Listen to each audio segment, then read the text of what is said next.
At first, I didn't think it was real. I woke up to this blinding light, and I was transported to another place. Pluto TV! Then I heard a voice. Come with me if you want to live. There were thousands of movies and shows, and they were all free. The truth is our secret. It's just so beautiful. On Pluto TV, free streaming of Terminator 2, Fringe, Arrow, The 100, and The X-Files may cause excitement, loss of sleep, and sudden belief in extraterrestrials. No credit cards or alien encounters necessary. Pluto TV. Stream now, pay never. Hey, I just Venmo'd you for rent. Nice. Now I can instantly spend it whether I'm checking out online with Venmo or using a Venmo debit card. Say more. More exactly. Because the more you do with Venmo, the more you get. Like earning up to 5% cash back with Venmo Stash on a bundle of brands. So, order more pizza. The math demands it. Get the Venmo debit card. Venmo Stash bundle terms and exclusions apply. See terms at venmo.me/stash terms. Venmo checkout not available at all merchants. Venmo MasterCard is issued by the Bancorp Bank N.A. Podfix.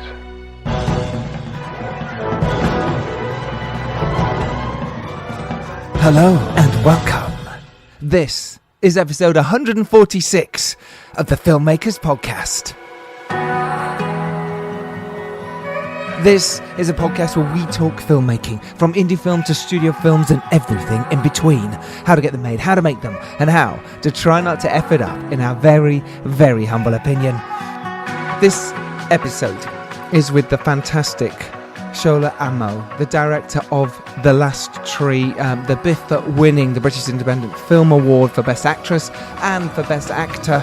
It was also nominated in many other categories as well. And Shola is the winner, the Writers Guild of Great Britain Award for 2020. He's just won this for Best Screenplay for The Last Tree. The film was also nominated for the Grand Jury Prize at the Sundance Film Festival. And the director, Shola Amoo, joins us to chat about his film The Last Tree, which is available now, and I highly recommend you watch this movie. It is a stunning piece of independent filmmaking, and Shola is a great guy, and hey, you're going to enjoy this podcast. You really are. We are well into 2020 now, well, certainly January of 2020. Anyway, for me, it feels like we're in it. It's happening.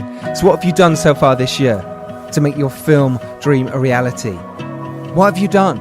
If you've done nothing in January, gone, oh, people are slow at getting back to me, or I had to catch up with other stuff, money's tight this year so far. Yeah, I get that. But at the same time, that doesn't help you to get your dream happening. Don't sit and watch Netflix for hours at end. You could be writing your script. You could be setting your pack up. You could be finding a list of investors.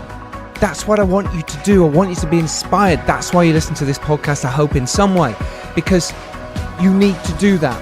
You're a filmmaker, so go out there and make your film. Make it happen. Make it happen for you, because I believe in you. And hopefully you believe in us as well. And if you want any advice, get in touch with us at the Filmmakers Podcast, because we want you to make it happen. That's why we set this up, this podcast, for you. It's free. Take the most from it. Get the most from it. And get in touch and let us know how you're getting on. I am Giles Alderson. I'm a writer, director and screenwriter, and our film A Serial Killer's Guide to Life that I produced is available now. Thank you so much to all those people who've bought it, reviewed it and loved it and given it all those shiny lovely reviews we have got so far. If you haven't yet, go to aserialkillersguidetolife.com and you can see where it's playing in certain cinemas, and you can purchase that movie now that we worked our asses off to get it made. I am also the director of The Dare, which is out on March the 3rd worldwide, everywhere except the UK, which is out in October. But that's not a bad thing. No, it's not. It's a good thing. We can build up reviews and fans and everything else. No, it's actually quite a good thing, because it's going to be Halloween then. So you have to wait. Those in the UK, you have to wait. I'm sorry, but you do. The Dare, though, if you don't want to wait and you happen to be in Kansas, is going to be available for you to watch at the Panic Fest Film Festival this Wednesday the 29th. So if you're around that area, go check it out. Do us a favour and let me know what you think. I'm also the director of my King Arthur project, Knights of Camelot, which is in post now. And for those of you coming down tonight, that's right, it's Tuesday the 29th, to the Make Your Film event. There's the 7th one. We will see you there. We cannot wait. It's going to be a cracker. For those of you who are missing out this time, you missed out. And the Make Your Film event is sponsored by Performance Insurance. You do need insurance for your films. All the links to everything like I've just been talking about are in the show notes. Go check it out. Just a couple of shout outs first for those who have supported brilliantly this week. And if you do like this podcast and you do want to shout out or you do want to come on the podcast, then get in touch at FilmmakersPod on Twitter or me at Giles Alderson and let us know about yourself and retweet us. Share this podcast, go on iTunes, go on all the platforms we are on, wherever you get your podcasts, and give us a nice review. Why not? Support if you can. It's indie filmmaking. That's what we do. Support each other. So shout outs this week go to John Cowdell, Kevin Pybus, Andy Mark Simpson, Diane Knight, Sarah Thomas, Richard Lackey, James Hughes, and Miroslav Opik, and of course Robbie McKane for editing this podcast. Thank you. And it is with him that I sit down and chat to the lovely Shola Amoo about his film The Last Tree. We talk about how it came about, his development as a filmmaker, his first feature film, and then moving on to The Last Tree and how it got into Sundance and how now it is doing ridiculously well for him. It's a really fun chat we had. I hope you enjoy, because I enjoyed chatting to him. So here we are. This is the 146th episode of the Filmmakers Podcast with Shola Amoo. Enjoy. Shola, come on in. Grab a seat, grab a mic. Hi, man. You alright? I'm good. Yeah? Yeah. Yeah, have you, do you live in London, right? Yeah, I'm South London, Elephant Castle. Oh, nice. Yeah. I had some friends who lived there for a while, and I used to go there all the time and hang out. When I first tried to start making films, and we had no idea what we were doing, we'd go to their little house in Elephant and Castle, and I'd take the bus all the way down the road. Walworth Road, right? Yeah, Walworth Road. Yeah, and then we'd go into their little flat and try and come up with ideas for films, and just it was cute, but we had no idea what we were doing. Yeah. You know? God, it's like 20 odd years ago. You lived there all your life? Not all. Like, I've moved between like Bermondsey, Elephant, and then I went to university in Northampton, so I was out of London for like 4 years and came back.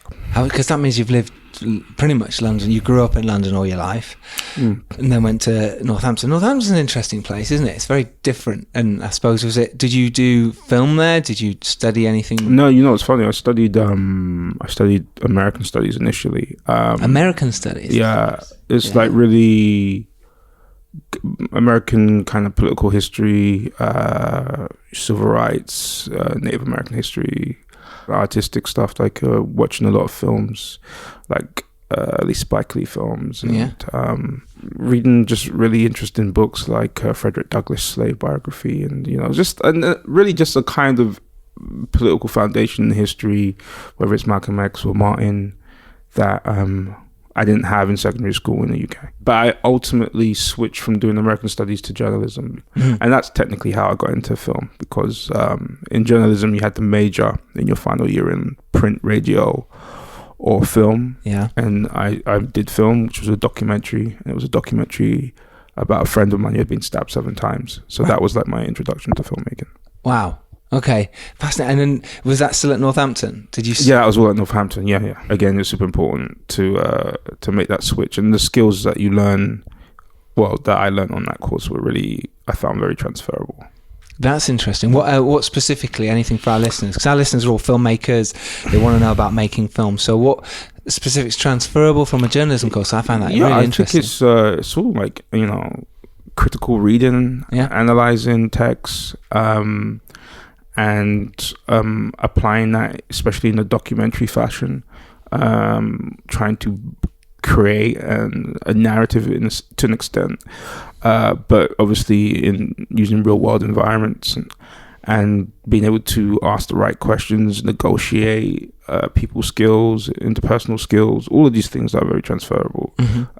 So just even the very basic things, like when you're interviewing people, just taking time to listen and trying to read between the lines, asking open questions, all of these very small little techniques and tricks that I found very amenable to actual, especially when you move into actual narrative filmmaking.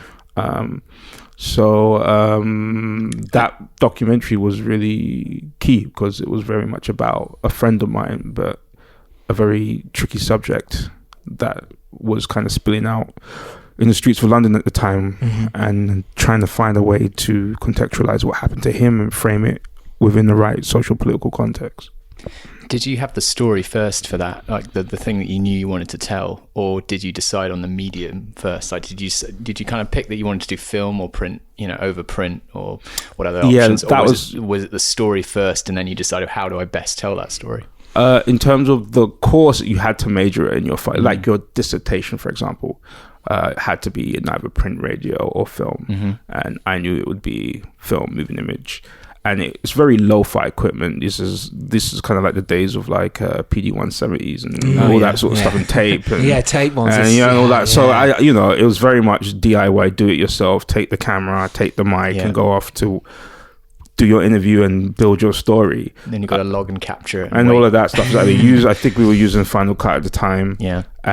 So it was very lo-fi, but it was a fantastic introduction because I guess what I had at the time was really, because it was a friend of mine, I had very good access to the story I was trying to tell, and I could build that story using very simple tools, but could experiment at the same time. So it was very influential, that whole process.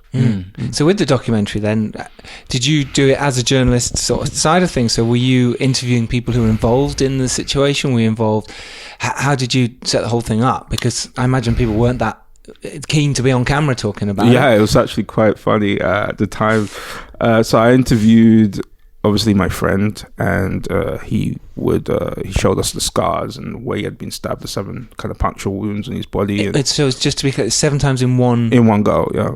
And survived, obviously. And survived, yeah. Wow. So what I was interested in was, at the time, kind of similar to now, it was very much the media narrative was young black men in gangs. This is what's that kind of association.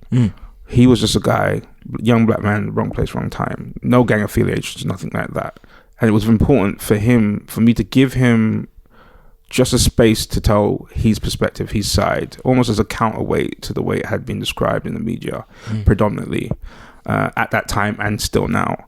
And so that it came out of it was a very politically motivated piece of filmmaking.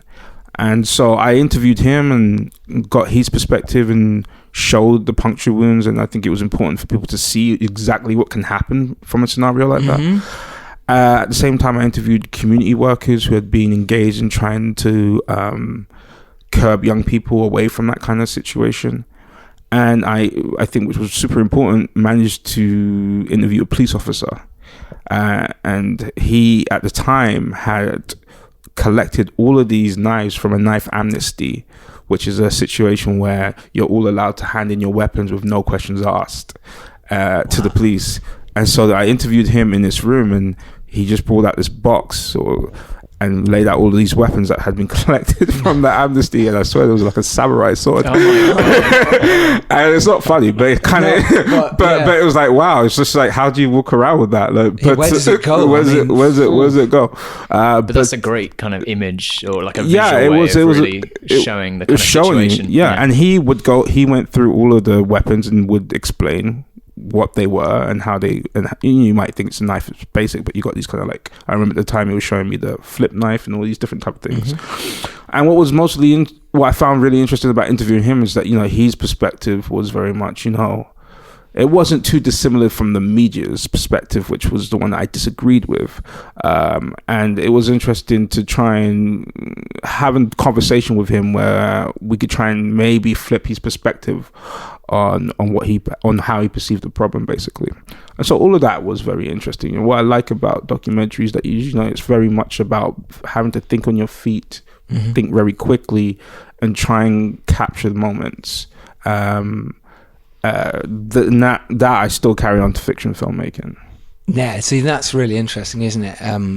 I find, we make documentaries as well, and it is a different medium to making film, but you bring so much of that to it. Yeah. Especially the visual side, or how you get a story out of someone, and it's not dissimilar to working with actors. Yeah. if you're interviewing someone who's the first time they've maybe been on camera, they're not just going to open up and suddenly start telling you everything. Yeah. And sometimes with actors the same, you've got to try and eke out those really thoughts, that dark ones that you might need. Yeah. And that doesn't come like that. Yeah. Otherwise they might be faking it or not telling you a true story. Exactly, yeah. So that's really interesting, you started in documentaries. I think that's fascinating, especially, the last 3 is a sensational piece of work, and you can see now how much I feel the documentary side's in there. It's got that vibe to it. You could suddenly sit down with interviews and people talking to camera. It's sort of biographical. And there's almost that element to it. At times I find that really interesting. Okay, so you went from there. From making this documentary, what did you do with it? How did you progress and go, I'm going to be a filmmaker? Well, I graduated, and what did you get? Did you do well? I did. I think I did well. Like I did. No, I'm pretty sure. I did well, but time's gone on. It was some time ago. It's the thing that nobody ever talks about. I'm sure somewhere I even have it, the degree somewhere. It's just so funny how at the time it was such an important piece of paper, and now it's like, I find that it's true. No one ever asks you to do people that. just judge you on your last work. Exactly. It doesn't have. Yeah, what GCSEs do you get? Shit. Do you know what I mean? It doesn't matter, does it? It's fascinating. But these things, I think, operate more as rites of passage as anything. Yeah. So, and it's what you learn in the process. But yeah, I graduated and like everyone, you graduate from university pretty broke. And and with a mountain of debt. A lot of debts. Something everyone can relate to. So it was very much okay. I'd been bitten by the filmmaking bug, and I was like, okay, how do I pursue this? So something really interesting happened with this documentary. There was a festival at the BIFA at the time. I can't remember what it was called, and I submitted the film to that festival. It got in, and they screened the film, and at the festival there was a representative from this company that doesn't exist anymore. It was called Current TV. I don't know if you guys will remember that. It was like I think it was set up by Al Gore or something. It was an investigative journalistic platform, and they had a Sky channel, and they were buying content. And so they actually brought that film from me for a very small fee. It was like $1,000. Yeah, but still. But in the context of being postgraduate and no just money. like no money, and this is your dissertation, it was a sweet deal. Definitely. And it helped. They put it onto their online platform, and then their whatever their Skype platform was, and so the film had some sort of like life, which was important, just to make that connection in my mind that this can be a process, not necessarily about the amount of money I was paid, but just the fact that you can be paid, and you can kind of make work and there's a process to the work. And there is some sort of market. There is some sort of market, yeah. And it was the first thing I ever made, so it was like it just put a very healthy connection in my head. I knew I wanted to somehow navigate into fiction filmmaking, even then. But again, that had kind of budgetary constraints and all sorts of things. The kind of back then, I think the barrier to entry was like, we didn't have access to capital to just go and make short films like certain people could.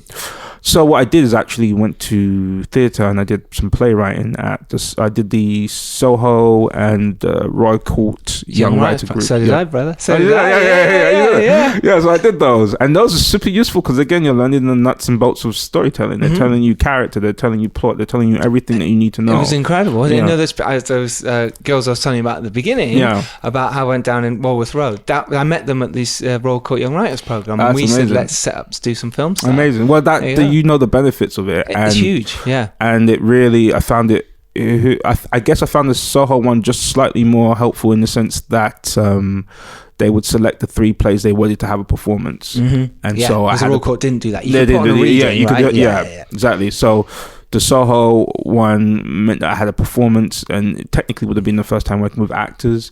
I didn't direct it, but I got to be, as the writer, I got to be in the room with the director, with the performers, and just, doing your process, making edits and all that sort of stuff, and just seeing what was working, what wasn't. Do you remember what year this was ish? God, it should have been 2009, 2010. Okay, I think around that time, like maybe 2008 ish. Yeah, sure. Between that period. Yes. But it was. I remember. I think this was Metamorphosis was the name of the play. That's right. Yeah. And We had the performance. It was well received, and it just gave me confidence in terms of writing. Because this is something about filmmakers that, you know, when we set out to be filmmakers, with this whole process of writing suddenly stops so many people, because you go, well, how am I?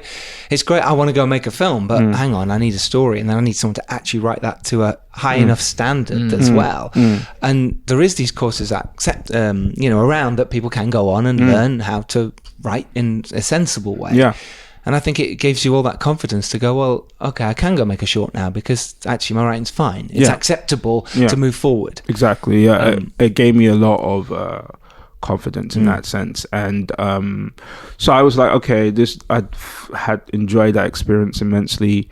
And I teamed up with a friend of mine, and we decided that what we wanted to do was just try and set up a company together so that we could kind of capitalize on the kind of wave of lo-fi music videos that were happening around the time. For like, it was almost like the early kind of ascension of grime and Channel U, that kind of platform that was one of the key showcases of like urban work. And so we set up a company, and it wasn't like setting up a company with aspirations to have like a super great business. It was literally just to create almost like an incubation space where we could have insurance, take on a job, do a short music video for an artist who needs it, and learn.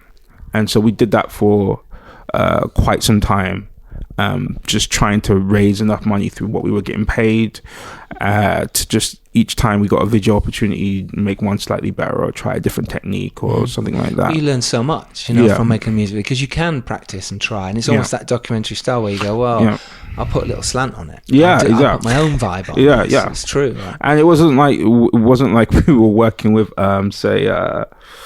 you got a record label and there was a huge budget. There was no one watching us. We were working in a very kamikaze someone fashion. Giving you money out of their own pocket as well. So exactly. It's just pressure from a different angle. Exactly. Like, no man, this is make it look good. Exactly. So it was very much it's a good space to try and fail, and in that environment, the more often you fail is actually a good thing, because it's to a degree such low stakes, and it's just like you can really test stuff out. And so we did that for a while, eventually raised enough through being paid through that process to put some aside to make a very, very low budget short film. Excellent. And that was ultimately the goal. And so we made the short kind of lo-fi film called The Hydra, which was like almost like a noir set on an estate. And so it was like black and white, and it was just very much playing around with those kind of noir stereotypes that you see in those classic films. And it was very lo-fi. We again were working in a kamikaze fashion. Me and my collaborator were like co-directing, co-cinematography, co-producing, just co-eating, all of that. And so we again put the film into a festival. It was I think it was called the Black Filmmaker Festival in 2009. And this was the last iteration of that festival. I remember that. Because then did it become BUFF? Did it become BIFA? No, it just disappeared. Okay. And so what was good is we put it in, but we were up against all these films from, like, at the time you had the Film Council, and so we were up against films that had probably budgets of like 30,000 or something like that, short films, and semi-famous actors in it, and we just had us, and with this very lo-fi black and white noir movie. So we did. So suffice to say, we didn't get any of the jury prizes, but what we did win that was very important was the audience prize. Award. That's the one you want. Yeah, that is the one you want. Yeah, and it was very important because it wasn't a plaque or a trophy. What the prize was an internship at Film 4. Oh wow! So that made it, and that was very useful. Yeah, because what good is a plaque or a trophy? Who sees that? I mean, you can. Yeah, they have their merit, I'm sure. But I'm sure they do. Yeah. But the internship was super important because that really opened up. It was paid, and it also just opened up the process in a very interesting way. So it was like we were reading scripts, we were in script production meetings and writing script reviews. and just meeting really interesting people in that process. And I remember at the time I read Frank when I was there, a very different version. Film. Yeah. I read Attack the Block when I was there. Great film, yeah. And I read, I think it was Richard Ayoade's first film, Submarine. So it was very influential period, just reading these scripts and seeing what was getting through their commissioning process was really interesting. I think it's really interesting as filmmakers to read scripts as much as possible. We kind of, it's hard to do sometimes to sit and read someone else's, and it's almost like, oh, am I wasting my time? I could be writing mine. But actually, no, the more you read, the actual better it becomes. I think over Christmas I read about 5 or 6 scripts. I know, just kept going. It's really good. It's really useful, isn't it? And what was great out of coming out of that internship is I met people in that internship that I would collaborate with in one way or another later on. And so what happened after that was we were able to, I think the kudos of that whole process enabled us to accrue more funding, which was about $5,000 to do a bigger short film. And we did one, and at the time we had Ashley Waters was in it, and he was already somebody at that point, not quite where he is now with Top Boy and all that. Sure. But still a notable figure. And it was definitely for us to step up because we were shooting on film. It was on 16mm. Wow, nice. It was DP clearly compartmentalized how to shoot. Like wasn't like us doing everything. It was very professional, for want of a better word. And this is called Reparation of the Soul. Yeah, it's Reparation for the Soul. Yeah. And so the process of making the film was interesting, and I think there were some wins and some failures in that short. But what was great about it, from my perspective, is that ultimately it's a short film that I would submit to NFTS to go to film school. Right. So that was, again, it was a very important moment to be able to make that short film. And again, learn so much from the process. Again, it was me and another director. So up until this point, co-directing and collaborating together was how I was working.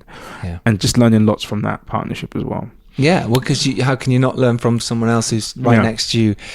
How did you feel then doing that? Because I'd started co-directing when I first started. As much as I loved it, there was also another part of me that was, okay, your ideas are also brilliant, but I want it to just be my vision. Yeah, I mean, and that can be really tough sometimes. No, it's absolutely. So ultimately, me and my collaborator at the time, we made one more short film together after that. Which was produced by Fiona Lamptey, who's a producer who I met at my internship at Film 4. Right. So when I was at my first year at NFTS, because I did screenwriting at NFTS, so for my films I still had to raise money, but I had all of the support and all the equipment and all that sort of stuff. So if I wanted to make a film, I had to raise the money and then enlist all of the support of all of the collaborators at school and all that sort of stuff. But they didn't have to raise the money. They just got to make them using the... If you were a director at the school, that was all supplied. If you're a screenwriter at the school, you had to raise the money. Well, could you not, in that case, write something for one of the directors? Yeah, I didn't do that. You were like, I want to direct. No, right? it was very, because I had a interview. I remember I applied for both, and I had an interview for both, and then I screenwriting was what I got into, and I was very happy because it was like, to be honest, what I really wanted to master the nuts and bolts of the stories I wanted to tell. And so I knew whilst I was there, I could enlist people to help me direct stuff. It's an international film school with the best kind of cinematographers, composers from around the world. So I was never going to pass up the opportunity to direct whilst I was there. Yeah. And when I was there, Nick Powell was running it, and he was very rock and roll guy. Very cool. Knew I was just coming in I told him I wanted to develop holistically as a filmmaker, so I was going to be doing this and that, and he was very supportive. It was just like, raise your money and you got all of this to play with. So I just raised money, and I think it's important I've always had to raise money. Yes. It's never been a thing where it's just been kind of plonked on me. Which is a good thing, I suppose, in a way, that you learn from a very early age with your filmmaking is I've got to raise money myself, which means when you come to make your features, you go, well, I've already done this. Yeah. It's just a bigger side of it. Right? Absolutely. I think it's a real distinction, because fast forward into the last tree, which is, money I was given, there was a long journey of self-starting, raising my own money to make the work. And I think it's just very key to like producing as well as directing. Yes. To get to the point where I was finally given a kind of commission to some degree. Well, because you learn the ropes, you understand producing, you understand what goes into it. Whereas if you're a director and you just get all the money, where you go, well, someone else is doing that, and why isn't it working? Whereas you understand it. Exactly. So when you come to direct, you go, okay, there's a problem over there, but I understand why there's a problem. Yeah. Let's see if I can help. Yeah. From your experience. Yeah, and that was basically how it worked. So my first year, what you could call, I guess, my first year film was the film called The Prayer. It was the last time me and my collaborator would co-direct. Sure. And it was produced by Fiona Lamptey, who I'd met at Film 4, who is now an independent producer. Yeah. And great. So, again, it was shot on film, and really a great learning curve in its own way. But I got to that point where I felt that I was ready to go and start making my own stuff. Like really, all of the films that we co-directed, I had written. So I felt like through the process, I was ready to just go and write and direct something like completely by myself. What were the sort of takeaways that you'd had from those shorts? Like, what kind of key lessons had you learned, or like things to do or things maybe not to do? I think I think throughout those shorts, you're just trying to develop your aesthetic and your understanding of what it is that you do. For me, it was very clear that there's a kind of rigidity to the system of filmmaking, and I was always trying to make it more like the experience of making docs. Where it's very fluid and you leave enough space in the schedule to capture, and it's not as a production line. So that's what I learned mostly from the experience of making those shorts, is how to try and curate the scenario so there's space for discovery. So when I did do making the system work for you, exactly. So making it work for you. So by the time I did do my first film by myself, which was Touch, which was like my graduation film from NTFS, I had put enough in place to ensure that it could work for me, and there was space for discovery with the actors, there's space for discovery within the production. It's still very structured, but there's space to discover things within that structure, and I think that was one of the key things, and it's something that is continually replicated in all the projects that I move forward on to various degrees. Yeah, and it's interesting you brought some of that team with you, from those early films in a way to The Last Tree, Tanya Fear being one, but that I think that's really nice, isn't it? Those collaborations you have early on, you can then take with you if they work, and you find your tribe, you find the people who work for you, don't you? And I think is clearly what you've done as well. Absolutely. And I think with, it's kind of weird because I made all those shorts, but Touch really felt like the first one. It was actually my first. I think what you're always looking for is a reflection of, to some degree, some sort of reflection of what your interests and tastes are in the finished product. And I think Touch was the first time I saw that. And I think, but I had to build to that point. And once I saw that that's what was happening, it made me feel much more emboldened and very fulfilled to want to go and just tackle any project of probably larger scale. But yeah, that Touch was that's probably still one of the most important moments in the filmmaking. That's really interesting. If you had, just before Touch, someone had, all these things you've been applying to get funding or whatever, I imagine you were, as I was, if someone had said, here you go, here's $1 million, go and make a feature, or even $500,000, do you think you'd been ready at that time, or are you kind of glad that it took the journey it did? I'm glad it took the journey it did. I think you can't like quantify what you're learning in that process. You can't really.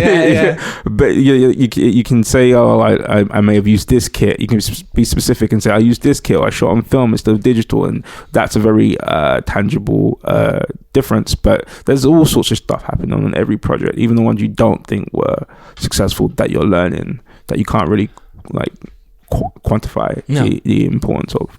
So probably if you ask me back then, I'd be, yeah, sure, give me the money. But looking back retrospectively, it's been a very organic build for me when I see the kind of milestones. But touch was very important because it showed me I could fully execute on the idea, keep the flexibility I like, and still reassemble something of what my interest was initially. And I think until you see that fully established, there's always kind of lots of doubts about what you're doing. So I felt very comfortable after that film, and that's what I guess gave me the boost to try and tackle my first feature film. Yeah, which was Moving Image. Which was a Moving Image. Yeah. So did you almost start straight away developing that? Because I suppose it took maybe 3 years during that time to get it out there, or maybe it was shorter. It depends on. It was pretty immediate because I graduated from NFTS 2013, and I remember we shot the crowdfund promo in 2014. Right. And so the script would have been ready in that period, so it was pretty immediate. I knew it was always going to be Tanya as the lead, so I always started from that point.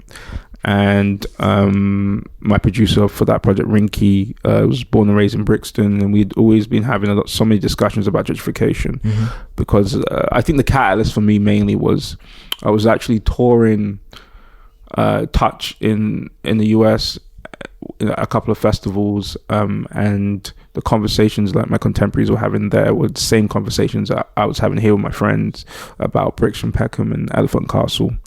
And the Haygate estate in terms of gentrification was regeneration was a classic example of a failure. Regeneration. Yeah. It was really a terrible example of regeneration, because a lot of the local people lost their stake in the community via that process.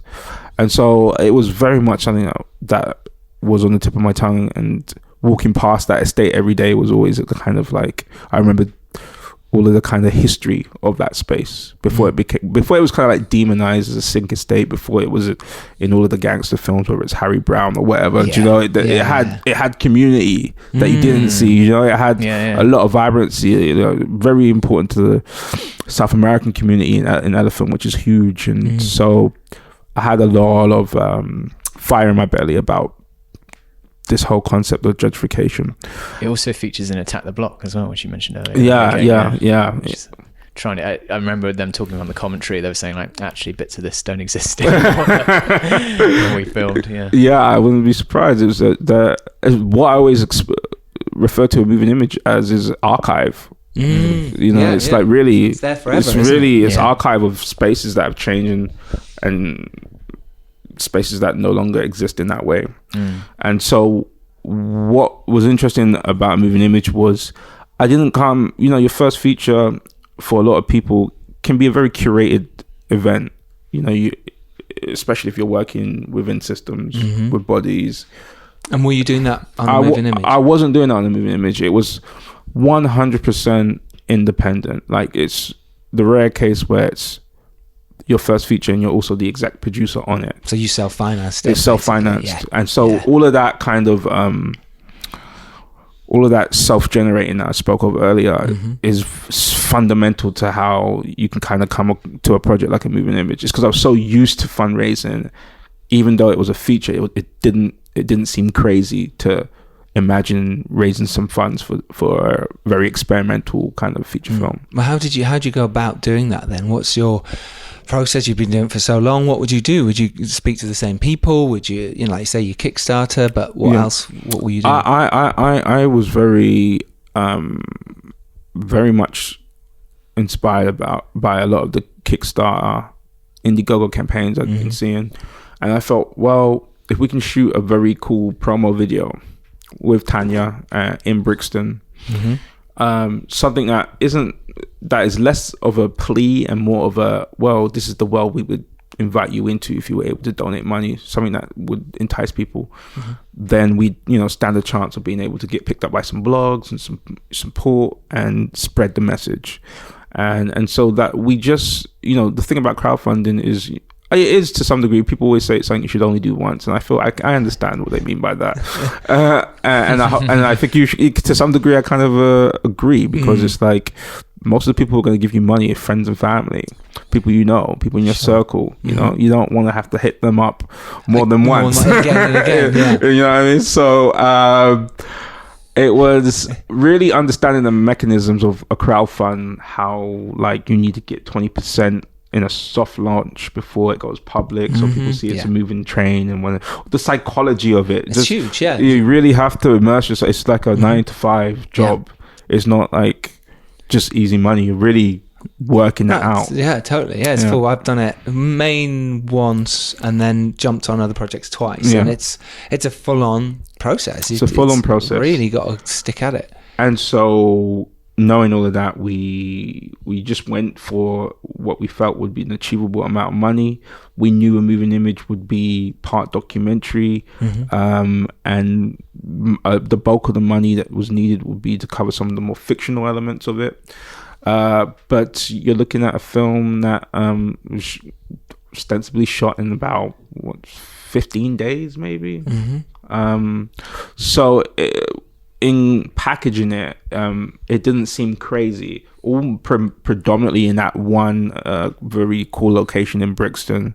Got a good deal on that, which was key, because without that loft, the whole thing wouldn't work. It needed to be that kind of super gentrified. Needed to look that way. So once we locked down certain elements, and worked out how we were going to shoot certain things, we could see how it could work, and that is why we approached the crowdfund, and why we were essentially happy with what we got. We didn't even hit really our full target on the crowdfund, but what was good about the crowdfund, because what it really is an extensive marketing campaign. It's exactly that. So people now know about people you're now making know a film. exactly. People know that you now know you're making a film.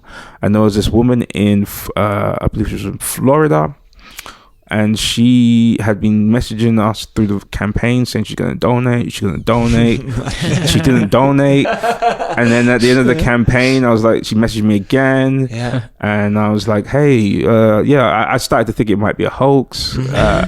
But she actually gave us double the amount of money we got in the crowdfund from one person in the US. Wow. And it's because, she was engaged in this conversation about gentrification and really she really liked the promo video, and that it's still, that donation enabled the film to happen fully incredible. In a way that we could appreciate.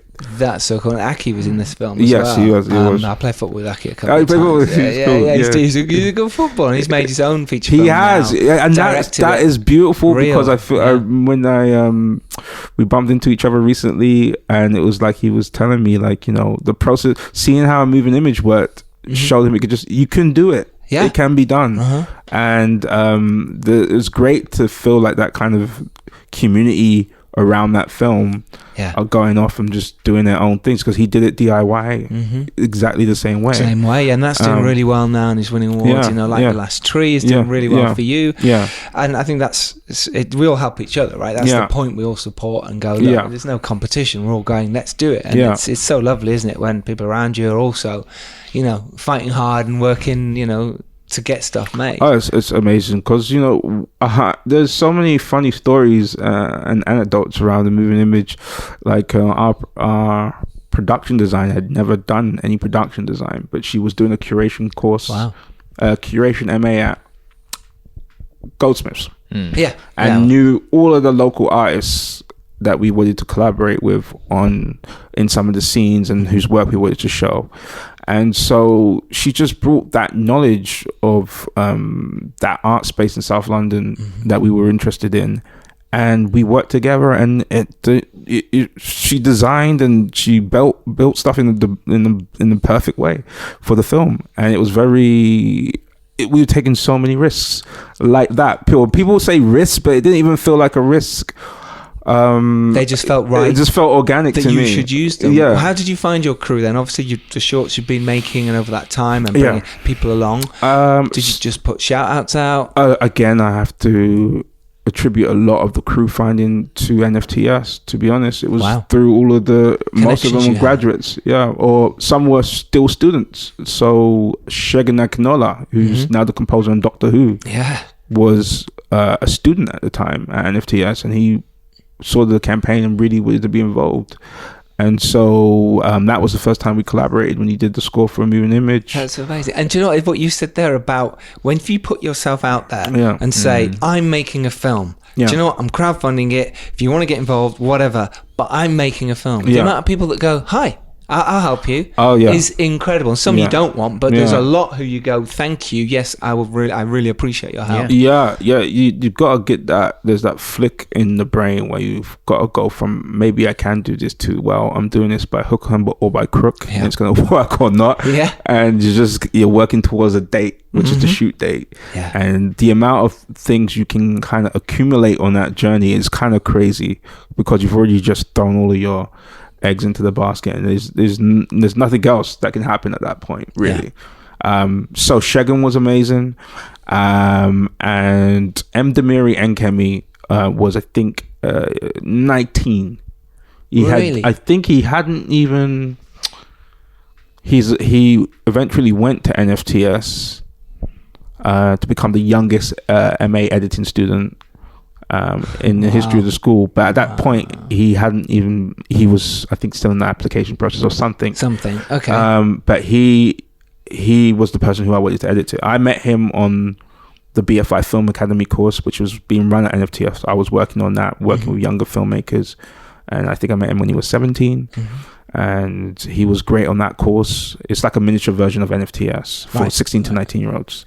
And how were you? I mean, it's fascinating with Moving Image. Obviously, we want to talk about Less True in a minute as well. But how did you get the Moving Image out there? How did I hear about it? How did you get it into the world and say, look, I'm a filmmaker and look what I'm doing? I think it was a combination of, you can chart it as early as the crowdfund, because blogs like IndieWire were putting that out there, talking about the film. And so by the time it was ready, the first festival that we landed at was the LA Film Festival, which was a great festival. And we were in competition for like the international prize.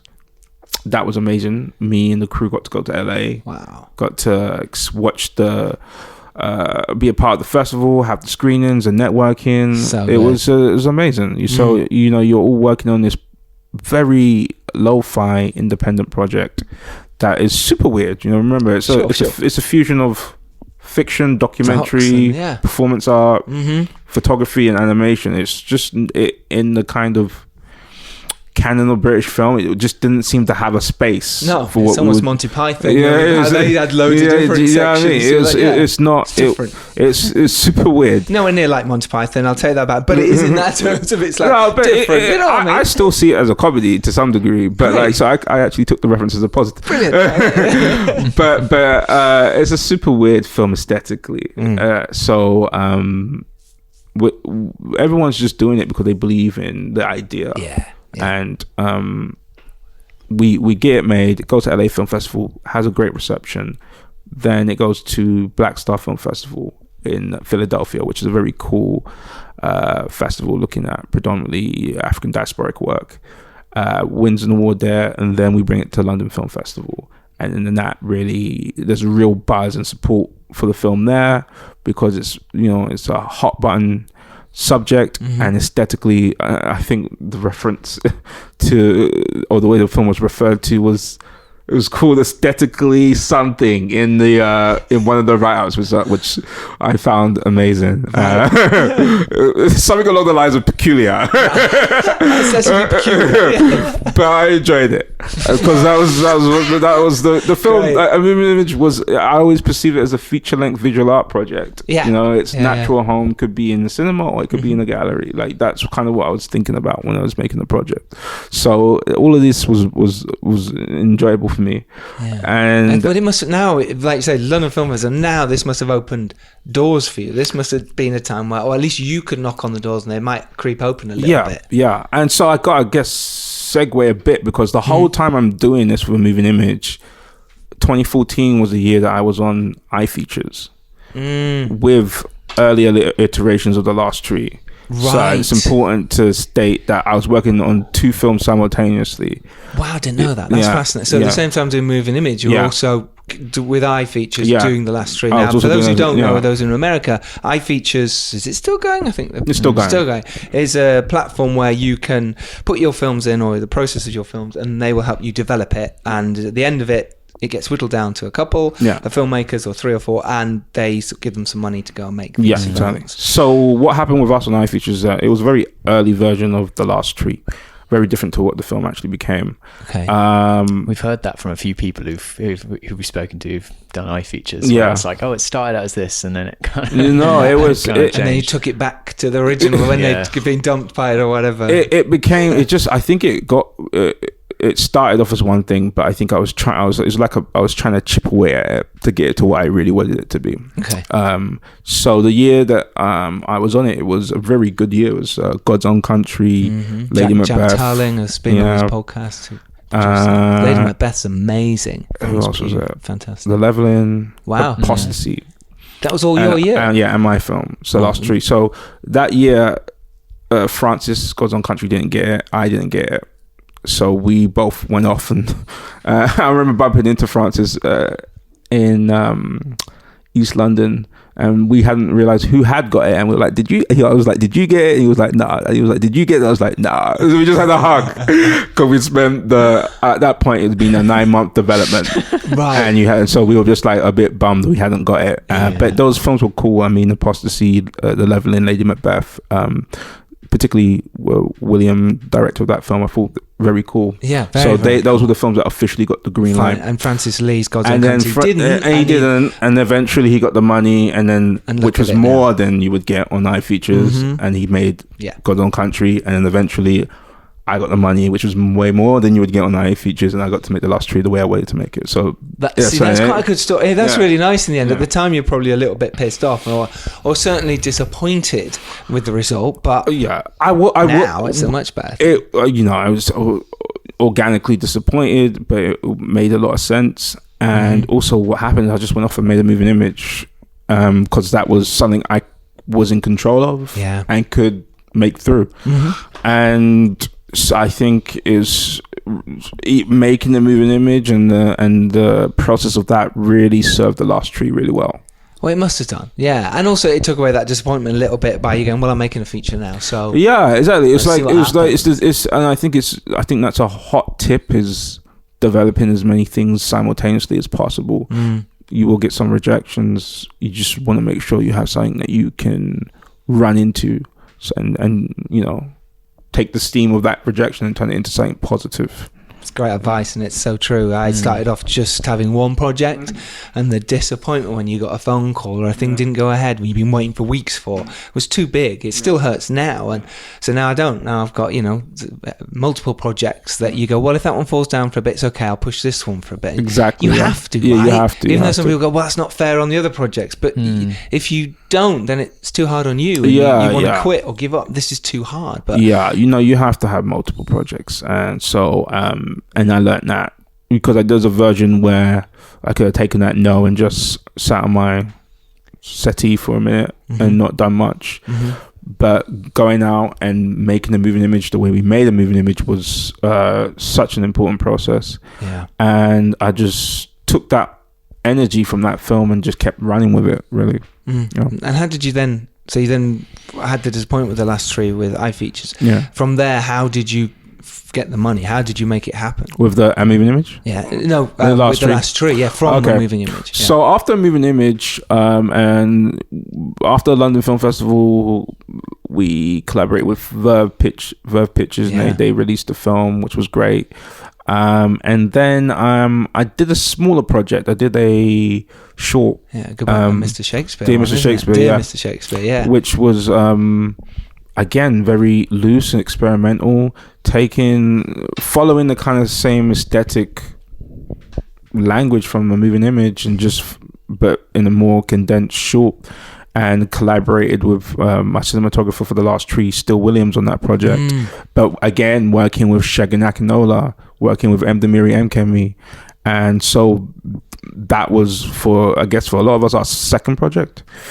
And the language there was a coalescence in the language. We were finding more and more interesting ways to bring out the best in each other. And I think Dear Mr. Shakespeare is a great example of that. It wasn't something that had a script, it just had the amazing poetry by Phoebe Boswell.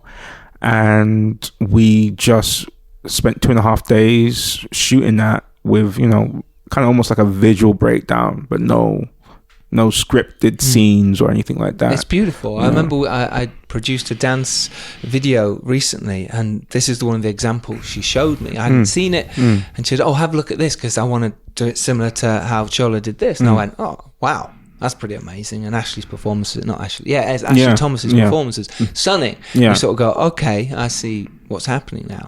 And really nice and really well made and really interesting. It's interesting though, you wanted to go do another short though after making a feature. Was that a conscious choice? It wasn't like a conscious choice. It's just, it was more like it was an opportunity to do it, and I wanted to bring Still, Mdamiri and Shagan together, because I'd worked with Still on a different project, but we hadn't all collectively worked together, and we all knew of each other. They're all NTFS guys. We were all around at different points. So I just felt like this is the unit. This is the perfect project. It's a 5-minute short. It's like British Council 20K. There is a lot we can experiment here. Let's see what we do. I see. And British Council, they put up the money. They did. Yeah. Okay. Because it was part of the Shakespeare Lives series, so they were making short films about Shakespeare plays, and Dear Mr. Shakespeare. Dear Mr. Shakespeare is in reference to Othello. Yes. Yeah.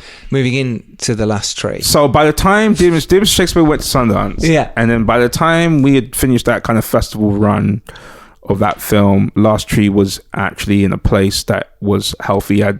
We hadn't got that final. We weren't on iFeatures anymore, but that meant I just had time and space to just write the script in a completely organic way. And by the time that the cycle of the moving image and Dear Mr. Shakespeare was over, it was just appropriately timed that The Last Tree was ready to go. And so BFI were very supportive and gave us the money. And that was basically that was it. You made that sound so easy. The amount of people I know. Sorry. And then but if you include the 40 minutes of chat, you just see where like how that came about. Sure. Yeah. Of course, there was many peaks and troughs. Because they would have been aware of its presence on iFeatures. Exactly. And, the history of its development. Exactly. They stuck with it. The same way they stuck with God's Own Country. Yes. So that's what was key. That is key. So how did you change it, the writing then, I suppose, the process from when you first went with it to iFeatures to the film that's ended up? What had you done differently to make it stand out, to make it as brilliant as it is? What did you... I just think it became I think iFeatures is competitive, and I think you're aware that, projects, you're trying to get to that final 3, and I think when you're locked in that process, you're locked in. What was good is just having the time to go away from all of that and just not thinking about there's a prize at the end of the process. Yeah. Just right. Okay. What do you want to? What's the film you want to tell? What are you trying to communicate? Just there's no one here. What is it? And that was the key shift for me. And so and that's when I think we, as I said, you're just chipping away at the marble, trying to get to the purest version of the film. Is how we got to this iteration of The Last Tree. Wow. Yeah. So if I'd made that iFeature version, I would have hated myself. That's interesting. Absolutely. So I needed to come off the scheme Yeah. and to find the space. And find your own way with it. Yeah. And also need a lot more money. Yeah, to make what you to wanted make to what make. I wanted to make. Because yeah. it does travel, to Nigeria. It Yeah, does. yeah. It's got so much big heart and it's Yeah. visually stunning moments that do need a bit of money. Yeah, You can't yeah. just go, let's go shoot that in No, Brixton no, in no. a room like this. We No. can't do that. No. Do you want to tell people what it's about, and then we'll play the trailer and then we'll talk about it? Sure, it's a semi-autobiographical story about a young boy, Femi, who's fostered by a white parent in Lincolnshire. And our story picks up when his biological Nigerian mother comes to pick him up from Lincolnshire to take him to live with her in South London. And he has to work out his new identity in a new space.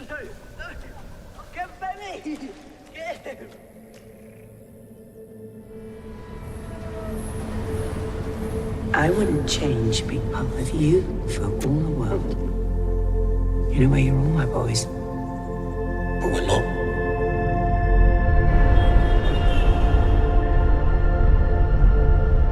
She's not coming to take you away. You promise? There's so much we can do here now that you're home. How are you, love? You settling in okay? Yeah. I did not raise you to be rude. You didn't raise me. I miss you. I miss you too. Send angels to encamp around Olufemi. Teach him to be the head and not the tail. School's good, man. What are you gonna do after? You can work for yourself and be free. You wanna be free? I don't feel like we're living in the same house. I come, you go. Look, I'm sorry you're lonely, but it ain't my fault he's not here. You don't know anything. I know he left. And one day, I'll leave too. Man's gotta do what he can to protect his family. We're brothers now. You really think those boys are your friends? I didn't bring you here for this.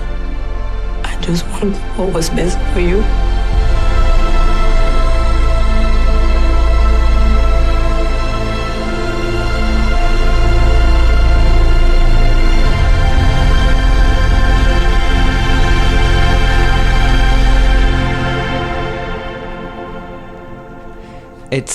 Honestly, it was so exciting to watch this film because there was so much to take from it, and the performances were out of this world. It was like, wow, okay, really went there and got something, and it drew you in from the startling visuals that you had from the very beginning. Was that always your idea, was to say, well, I'm going to do this with this visual storytelling, so it's not, this isn't, some people might say this is a crime, drama set in, Brixton or whatever. People go, oh, it's just another gangster movie or whatever. But it's so not. It's nowhere near that. It's beautiful. It's lyrical. It's, not there's anything wrong with those. But in terms of, this is really highbrow. This isn't just people on the streets with guns going, right, I'm going to shoot you up. This is really interesting. You get inside the mind of your lead character, Femi, here. Yeah, I think, I like to think from especially Touch, which is why I reference it as one of the more important pieces of work, that I was really trying to work this language. And it's interesting that, you might have not noticed, but Touch and the scenes in Lincolnshire in the last tree are the same space, exactly the same location. Right. The Wash. Yeah, and so it was very much like I knew the one part of the inception of Touch was I wanted to see two black actors in a space I hadn't seen them before, doing things that I had seen only done in like independent films like Terrence Malick or something. Yeah. But I hadn't seen that in Black British cinema or in British cinema, two actors of color in a space in this kind of in a particular tone. So I wanted to, that was part of the genesis of Touch. It's like wanting to do that, but also wanting to marry it to my kind of all the stuff I was interested in kind of like sci-fi, nature, and all that sort of stuff. And so that, in a way, kind of carries on to The Last Tree, because it's really a film about subversion in narrative and in form. And it's about, we kind of have perceptions of what we're going to get if we see a 90% black cast in a British film. And playing with those stereotypes and trying to reveal something new was a very fun part of making The Last Tree. But also aesthetically finding a language for it that fit it like a glove, but also elevated it above, I guess, normal social realism was very key. And it really helped when me and Still clicked with the concept of this singular perspective and immersion, which was what we were working on in Dear Mr. Shakespeare. Like you can tell by the movement, it's like trying to immerse you in the visual world. And so that's what we knew we could do it, but we did do it on a bigger scale with The Last Tree, and everything from the sound design to every camera choice is trying to put you into Femi's head, into his perspective, and he's your lead through these 3 different worlds in a sense. And it does. There's a beautiful moment where something's just happened, and there he is. It's almost like he's floating back. Yeah. And it's a double dolly shot. Double dolly, right? He stood on the dolly, but it's just Spike Lee, of course. Spike Lee, of course. Yeah. But it was so simple in terms of, filming it wise, but beautiful at the time. You're just like, wow. I don't think many filmmakers who'd go, oh, do you know what? I'm going to do that now. I'm going to choose to just make you sit inside his mind, and the way the camera moved and the way you held on shots for a certain amount of time. It's just beautiful. It was really interesting. Did you find a lot of that in the edit as well, or was it always you planned it in a certain way? It was always planned. You kind of 360 environments, and camera support, whether it's handheld or on a steady, so that the characters can move freely and you can follow, and you create that parameter for the actors, but you also create that parameter for the movement, so it doesn't feel like it's stilted. It feels like it's an experience. And again, that comes from documentary as well. It all kind of traces back to wanting to almost create a real environment, but then there's a feeling of how to elevate just above social realism, where you get the tone, the performance is real, that you feel the cuts, everything, but something just beyond that is happening with the movement and the performance. Yeah. And you took it from the sort of Nigerian aspects, is part of your world, and it's semi-autobiographical, as you said. Was that something you really thought about for quite a while, in terms of this is you want to tell a bit of your story? I know we always do that as filmmakers anyway. We put a lot of ourselves in there. Yes. But was this, because this is, it's close to the bone. There's a lot of truthful, heartbreaking moments, and obviously you're putting this on screen as you. I think that's also part of the reason why it took a much longer gestation period than maybe if you were writing something that wasn't that. Working on something that personal just needed additional time, space, meditation, working out what parts you're revealing, what parts you're holding back. It's a semi-autobiographical film, so it's like not 100% true in a sense, but you're investing a lot of yourself in a project like that. So just working out where the barriers are and being able to tell that story succinctly, truthfully, rawly, as raw as possible, but also retain whatever sense of mystique you may have. Yeah. Did you how many days did you get to shoot? It's like 5 weeks, I believe. 5 or 6 weeks. That's 6-day weeks. Yeah, 6-day weeks. That's not a bad amount of time. And was it all in one go as well, in terms of going across to Nigeria? Was it all okay? The 4th week we go to Nigeria. Yeah, Nigeria was the final week. Yeah. Oh, it was the final week. Okay. Was that nice to go? I mean, have you been there quite a bit? Yeah, I'd been going for some time, but it was always his dream to shoot there. Yeah, and for Sam, it was actually his first time going back. Was it? And is he Nigerian himself? He's Nigerian, so it was. That's the lead actor. So all of the reactions he's having in Nigeria, very much that he was there for the first time. So it was, that's useful. That was very so. And I didn't know that when we cast, Oh, right. So it was just he told me at some point during the shoot, and I was like, it's amazing. And I think it meant a lot for him, on those on the beach in those final scenes in particular, where he's really soaking up. It's his first time on the Lagosian beach, so that's very important. But Yeah, it was amazing. I think one of the key innovations in the process that something I hadn't done before, was have the editor on set from day one. Okay. And that was something that I will always do, because I think it's really important. It's really, especially now that technology means you see it almost instantaneously in some ways.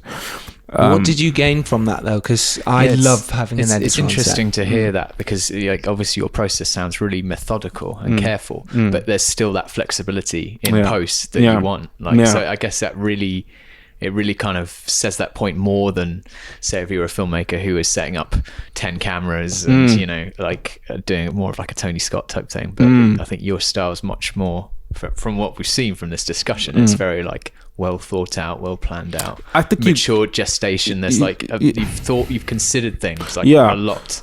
You do it to a point, but you don't want to kill it, because you need, by over planning. You need to. It's like you plan to let go. Yeah. And if you do enough planning, the more maybe you can let go, because the parameters are set.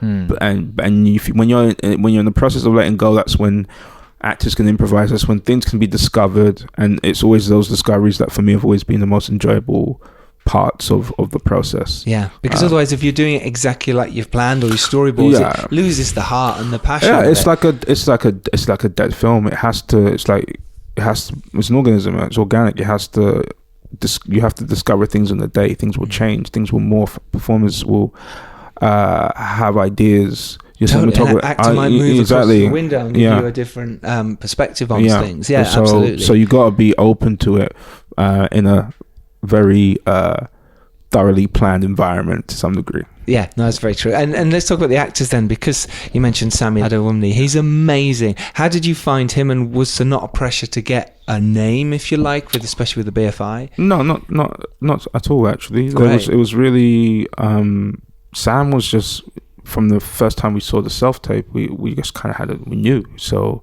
we got him in and we auditioned, and Aisha Waters and Shaheen Bega, our casting directors, did such a good job just curating such a list of an amount of video footage that we were seeing some really amazing people, and Sam and Ty Golden were some of them. And I hope what's great is they actually look alike, which is not always the way. No, it's not. Moonlight's a perfect example. But they actually we had Sam first. It took a lot younger to find the younger actors, because you kind of cast them closer to the time, so you avoid any nasty gross spurts. But interestingly, my film The Dare was my young actor that I cast, because we then did reshoots a year later, and then a year later, a bit more. Yeah, he's he grew up. Like bass in his voice. He had like a beard, and he's amazing. Like a bit of makeup. He's still in the basketball team. Do you know what I mean? So, but how do you? Because there was a lot of kids in the film in terms of for those scenes. How do you direct them? How do you work with your actors? Well, with the 11-year-olds, we just didn't work from script. We had a structure of so they never saw the script. It was very much working with actors who were very comfortable working with kids like Denise Black, who's amazing, and then it was about building the characters with them, but very much not restricting them, because this is a film that is predominantly discovery casting, but performers who've not performed before or done very few things. So it was very much about not restricting the raw energy that we enjoyed from their tapes. It was very much about curating it so that they had enough ownership and it felt very organic, and that's very much how we work with Ty as well. Great. Yeah. And in terms of Sam, in terms of the adults, how do you like to work with the adults? Again, it was very not too much rehearsal, just very much, I'd call them conversations.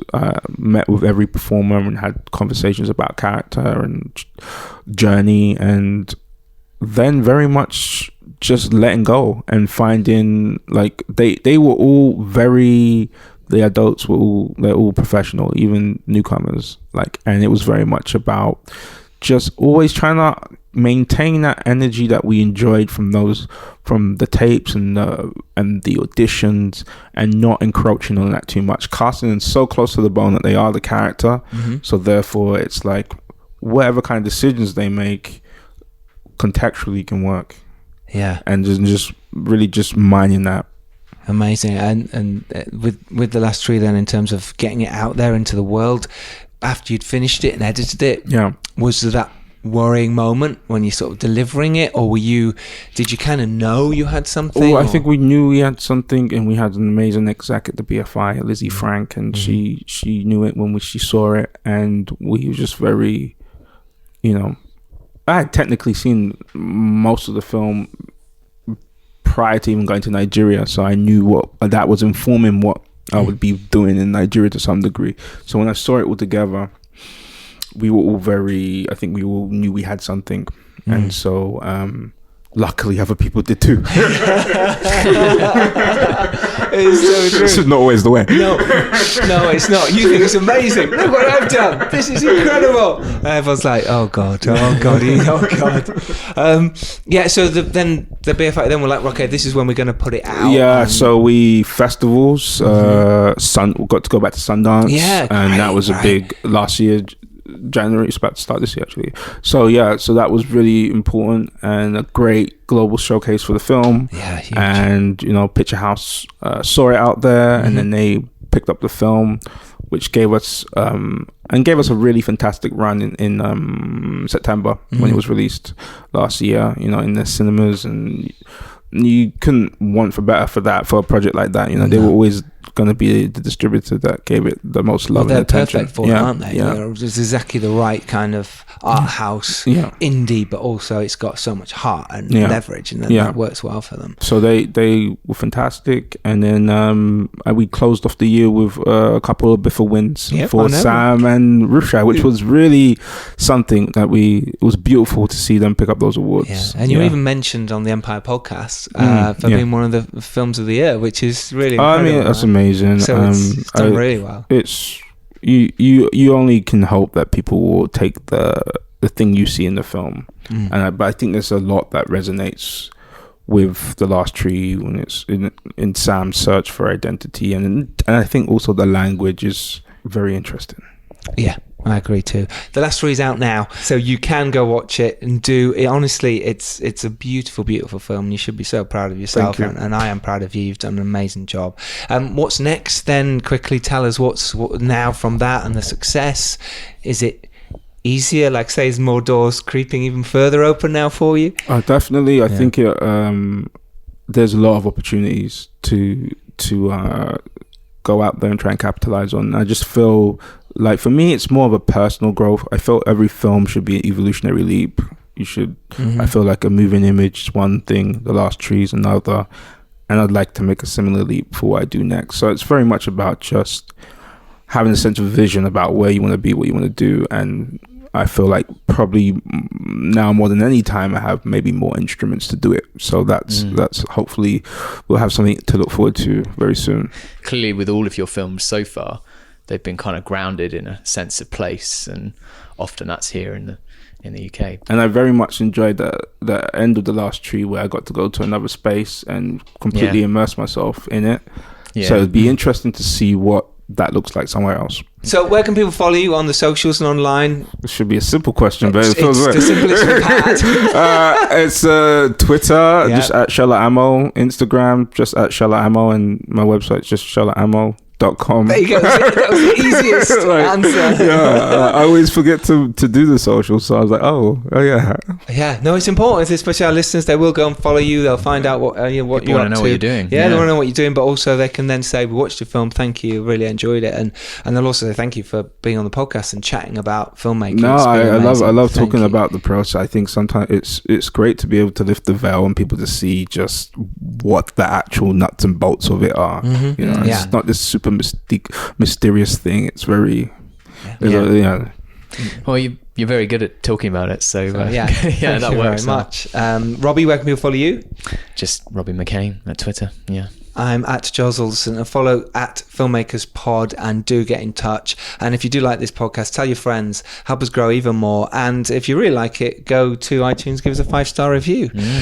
Being prepared is everything. You can make your indie film, but know who your audience is and get out there and do it. And remember, if you're lucky enough to rise up and do well, Robbie, you got to send the elevator back down, Giles. There we go. Until next Tuesday, we will see you then. The Last Tree is out now. Go see it. Take care. Shola, thank you very much. Thank you. Take care, everyone. Bye-bye.